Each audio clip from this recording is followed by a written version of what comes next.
आपको लेकर आए हैं कला की एक ऐसी अनोखी दुनिया में जहां पर एक साधारण सी लकड़ी को बहुत ही राजसी रूप दे दिया जाता है, और वो मुमकिन होता है बोन इनले आर्ट फॉर्म से।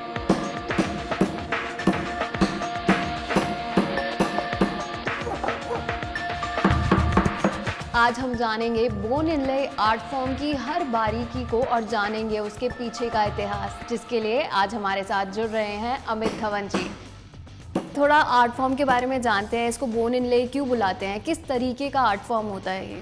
इसको मैम बोन इनले से इसलिए बुलाते हैं क्योंकि ये जो इनले देख रहे हैं आप सारा जी, ये सारा बोन से किया हुआ है। 1988 से पहले हमारे जो फादर थे, दादाजी थे, इसको आइवरी में करते थे, मतलब हाथी के दांत से करते थे इसको। तो हाथी के दांत जब बैन हुआ 88 से पहले, तो फिर इसको हम बोन में करने लगे। इसको कैमरा बोलते हैं लेकिन होता ही बुफेलो बोन है। जो आइटम हम तैयार की जाती है हमारे अलावा, मतलब जो फर्नीचर की आइटम जो भी होती है, चेयर हो गई, जैसे टेबल हो गई, तो टेबल में सबसे पहले हम लोग स्केच करते हैं कि हमें बनाना क्या है, इसका डिज़ाइन क्या करना है। डिज़ाइन के अनुसार फिर हम लोग क्या करते हैं, उसमें इंग्रेविंग करते हैं, होल करते हैं, गड्ढा करते हैं।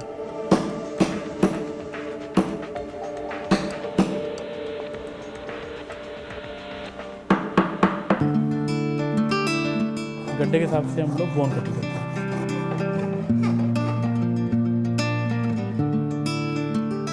फिर बोन कट करके उसको हर एक होल में उसमें डिज़ाइन के पत्तियों के हिसाब से उसको तो फिल करते हैं। इसी को बेसिकली का भी इनले इसको इसी को कहा जाता है, खोद के भरने को इनले कहा जाता है।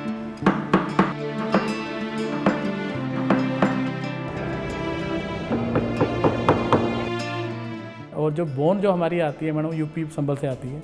ये जो बोन होती है ये डेड एनिमल्स की होती है। ये जो बोन शेल्टर्स हैं यूपी में, वहाँ से आती है। और ये सारी ऑथराइज बोन होती है। ऐसा नहीं कि हमने मारा किसी को, मतलब शिकार पे गए और मार के लिया और बोन काट के लगा दिया, ऐसा नहीं है। और बड़े जो इसके चिप्स आते हैं बोन के, वो बाकायदा केमिकल होके आते हैं, बिल्कुल वाइट कंडीशन में, साफ़ सुथरी कंडीशन में हमारे पास आते हैं। और इसको जो वेस्टेज होती है मैडम, उसको क्या होता है कि हम लोग जैसे ज़मीन में कहीं कर दिया, जैसे कूड़े में कहीं डाल के, ऐसा नहीं कि मतलब कहीं भी गली में फेंक दिए, वो भी नहीं फेंकना है ऐसे। क्योंकि उसकी हमारे आर्ट की और कला की, मतलब हमारा अटैचमेंट एक बोन से, पहले आइवरी में था, मतलब अपनी कला ही तो है ही है। जो लकड़ी भी देख रहे हैं ना आप, ये भी ऐसा नहीं कि जैसे आजकल लोग एक मुहिम चला रखी है कि पेड़ नहीं काटने, है ना, तो हम उसको भी एक साथ में लेके चल रहे हैं कला के साथ। वो मुहिम भी हमारी साथ साथ जुड़ी हुई है, क्योंकि हम लोग जितना आप वुड देख रहे हैं, ये सारा रिसाइकल वुड में तैयार हुआ है। ये सारा ओल्ड टीक वुड है, कोई भी इसमें नया नहीं दिखेगा। ये हमारा चैलेंज है। और उसको सारा ऑक्शन से लेके, कबाड़े से लेकर, फिर इसको फर्नीचर भी हम खुद ही तैयार करते हैं। मतलब फर्नीचर तैयार से लेकर, ड्राइंग से लेकर, इनले से लेकर पॉलिश तक, सारा ये हम खुद अपने हाथ से इसको मतलब फाइनल पीस तैयार करते हैं। तो इसमें अगर सबसे ज़्यादा चैलेंजिंग आपको लगता है तो वो क्या लगता है? जो इसमें सबसे मेन है, एक तो इनग्रेविंग, इसका जो हम लोग इनग्रेव करते हैं इसको, मतलब इनले से पहले।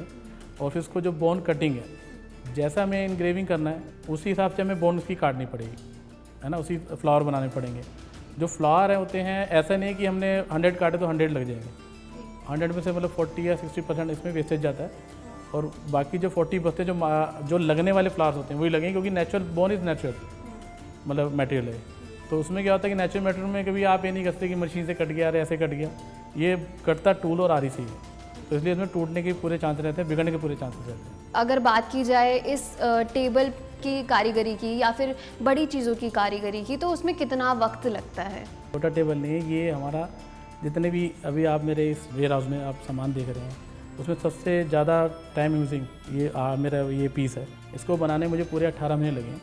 और इसके जो बोन पीस देख रहे हैं आपने, ये इतिहास में सबसे बारीक बोन इनले अभी तक का, क्योंकि इससे बारीक बोन ना कभी कटी है ना अभी कभी कट पाएगी, शायद मुझे लगता है इतिहास में भी काट पाएगा, क्योंकि ये मेरा मास्टर पीस बन गया मैंने एक तरह से ना।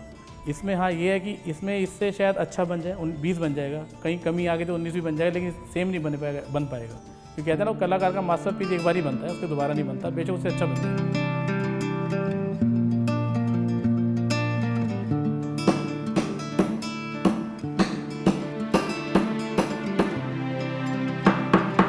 सबसे पहले तो मैं ये जानना चाहती हूँ कि ये किस चीज़ का काम है?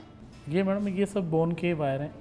ये बोन का ही होता है। इसको मतलब बहुत बारीक उसका करके, फ्लेक्सिबल करके उसको लगाते हैं। ये पीसेस आते हैं बोन के हमारे पास, इन्हीं को काट कर हम इसको, जैसे हमने बताया था कि डिज़ाइन के अनुसार फूल पत्ती बनाते, जैसे ये हो गया, जैसे ये राउंड में है, सर्कल है, ये स्क्वायर में है ना। उसका ये हमारी पत्तियाँ हैं, जो मतलब ये मेन पत्तियाँ हमारे ये काम करती हैं। जो भरने का काम है वो ये फूल पत्तियाँ यही करती हैं। ये राउंड का होता है, ये बिल्कुल सेंटर में लगता है, कहीं भी सेंटर को डिज़ाइन देने के लिए उसके लिए लगता है। तो ये सब ऐसे ही मिलजुल के इसको हम लोग काट के शेप के अनुसार और इनले के अनुसार जो हमें इंग्रेविंग करा है हमने, जिसमें पीसेस भरने होते हैं उसके अनुसार ही हम उसको शेप दे के इसमें इनले कर देते हैं, इसको भर देते हैं।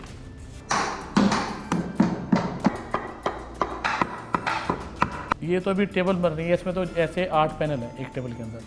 ये पूरी टेबल को कंप्लीट करने के लिए कम से कम 15 दिन लगेंगे।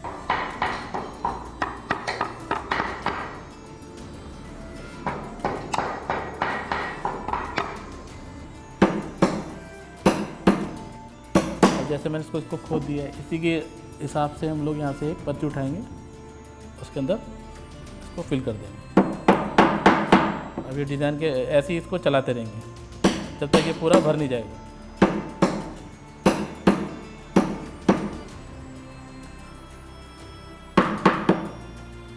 और इसका डिज़ाइन अलग निखर के आ जाएगा फिर इन पत्तियों से ही।